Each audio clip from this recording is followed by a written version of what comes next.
Hey everyone, Lefko here, and welcome to episode 2 of Afterglow. Today we're going to be checking out Sonic CD. I've got a few interesting stories behind my history with this game, and you can check them out after the break.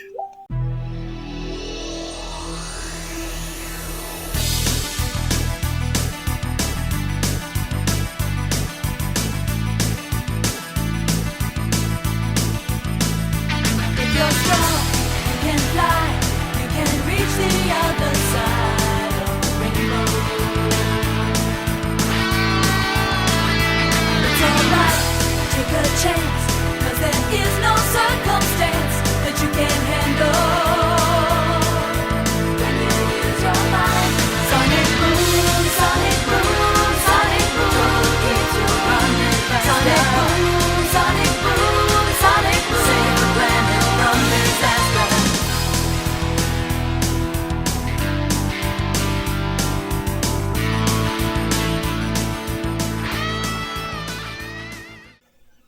It's one of those songs that you kind of both love and hate, or at least I kind of both love and hate. So, my history with Sonic CD. I was a huge NES fan, but whenever the 16-bit era hit, I actually switched over to the Sega Genesis. And eventually I got both systems, but I started out with the Genesis, and I really loved that thing. But I didn't get a whole lot of games brand new for it. And I never saw the add-ons available at any of the stores, but I rarely actually went to like Kmart or Walmart or Target during this time of my childhood anyway. But I did eventually find an add-on at a yard sale for $5, and it was a 32X and not a Sega CD. I actually never got a Sega CD until later on in life, whenever I started collecting retro games and systems in my mid-20s. So now you're wondering, well, how do you have older memories of Sonic CD? Well, for one, this podcast may go into memories that are not so old, but these are actually older memories. So after I got a PlayStation, like a year or two later, I finally ended up with my first fairly modern PC. And I learned Windows 98 inside and out. At this time, I did not even have internet access. That came maybe a year or so after I had a PC. But I was trying to get a hold of all the software I could through magazines. I think PC Gamer at the time had a demo disc, but also anytime I could get to a store. So we were at Sam's Club in Evansville, Indiana. I guess I should say the state, right? But anyway, I ended up getting 3 jewel cases. I was going to say discs. There's a story behind that too. The first one was Test Drive 4. The second one was the Sega All-Stars Collection, I think. Or a Jam Pack, something like that. It was supposed to have the older Sonic games on it. And the third one was Sonic CD. Funny story, though. Whenever I got home and I opened up the boxes, the discs were there for Test Drive 4 and for Sonic CD, but not for the Genesis games. And the store was too far away to realistically drive back to, because I wasn't driving at the time. I would have had to ask my parents. And at the time, Evansville was roughly like an hour or two away. And these were like $5 bargain bin games at the time, so I just kind of had to cut my loss there. But my first experience with Sonic CD was with the PC port, of all things. First thing, I got it installed, booted it, and I started listening to that intro song, and I'm here like, man, that sounds phenomenal. Like, that guitar just wailing as it comes in, it sounds incredible. And then the lyrics hit, and I turned the speakers down real quick, because I'm like, this is so goofball sounding. Of course, you learn to love it in later years. You start to love the cheese of it. But at the time, I'm here like, man, I really like the beat and the guitar work, but I really do not like the vocals. But at the time, like this PC, my grandmother set up for me, and she knocked it out of the ballpark with this thing. For its time, it was a monster. It was a AMD, had a 350 megahertz processor that I overclocked to 466. Um, and she got all the accessories. So I had a flatbed scanner, I had a printer, and I had a nice set of Altec Lansing speakers. So the music thumped. But anyway, I really enjoyed the time travel mechanic in this game. I think it took like 3 weeks of on and off play to beat it, but I really enjoyed it. The first time I beat it, I didn't do the whole good future thing, and to this day, I have never done the whole good future thing. I managed to get in certain stages, but I've never gotten it in all of them. So, kind of an interesting thing there. I've beaten it, but I haven't 100%ed it, if you know what I mean. So, moving on, really enjoyed that PC version.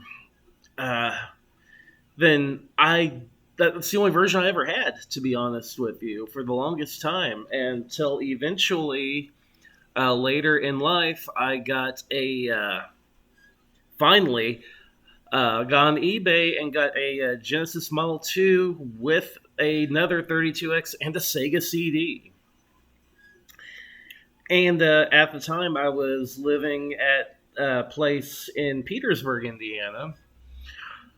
But I didn't want to go out and hunt for all these Sega CD games I wanted to check out because they're really pricey online, and Sega CD games were almost impossible to find in my area. A couple years later, I finally found a used game store that had a few Sega CD games. And I did pick up a few of them, but I never found a Sonic CD. So, confession time, I ended up burning a mountain of Sega CD games and blank CDs. And I still have the spindle.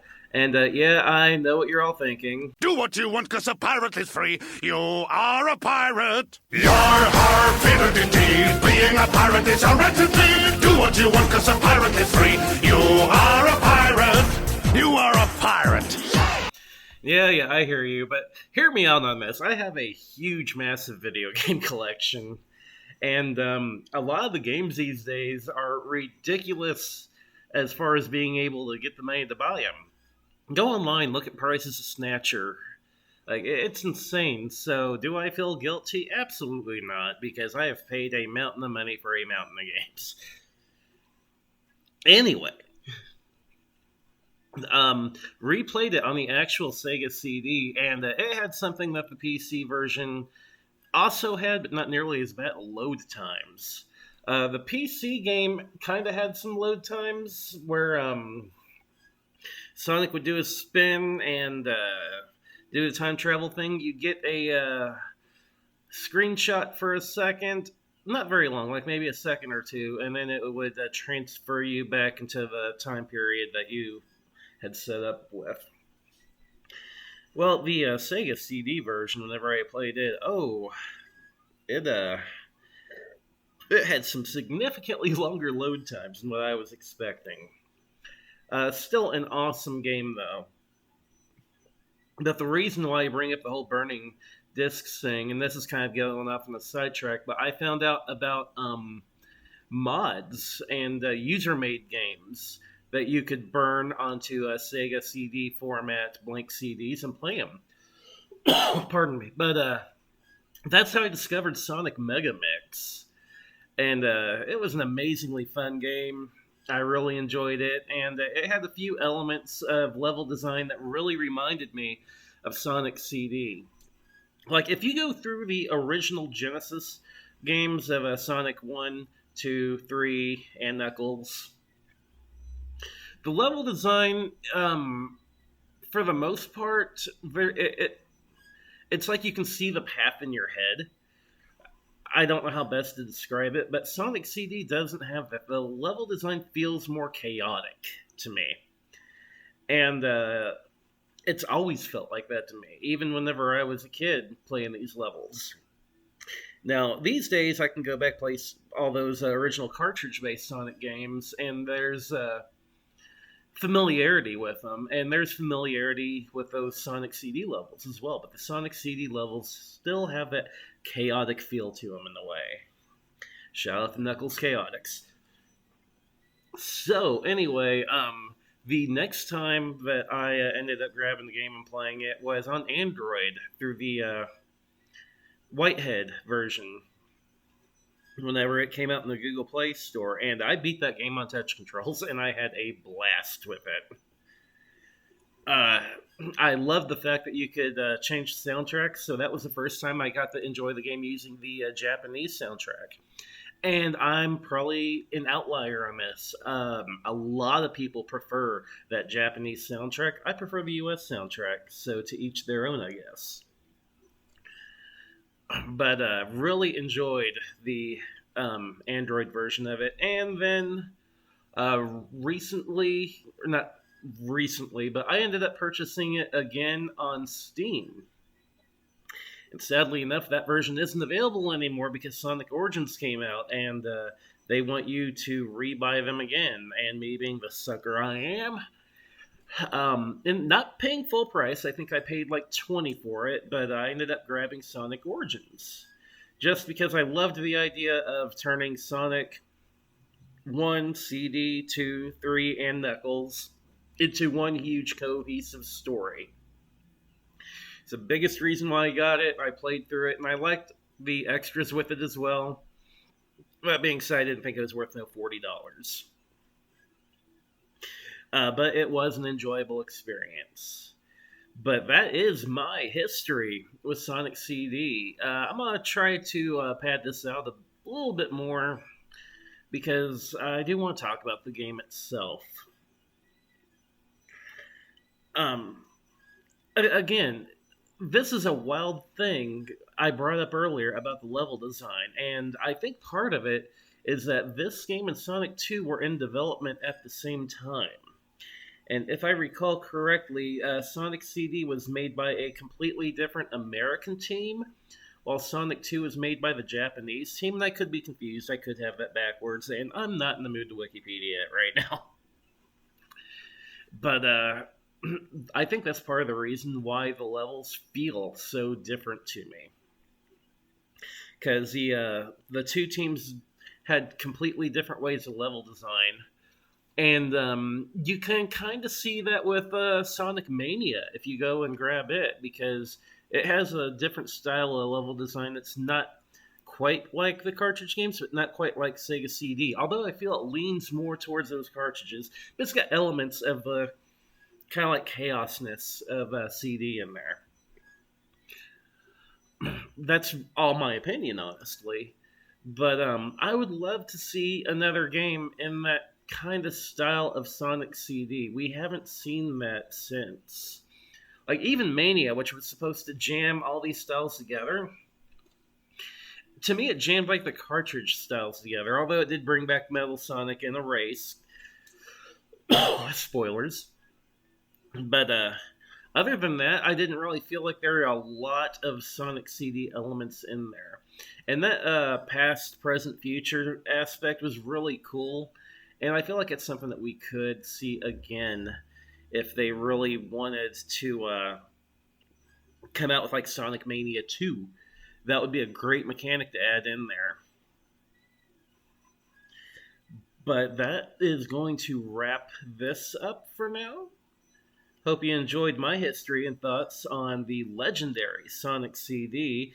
To me, it's underrated because a lot of people remember Sonic 1, 2, 3, and Knuckles. They remember all those cartridge games. They don't remember the CD version, and I think it's because the CD had a much smaller user base.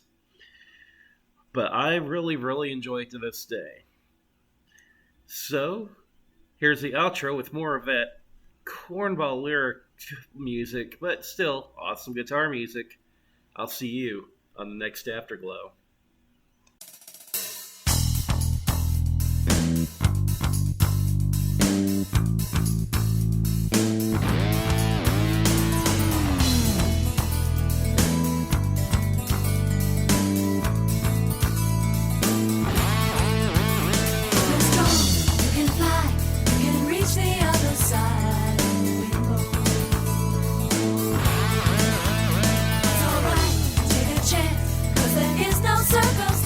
you can handle.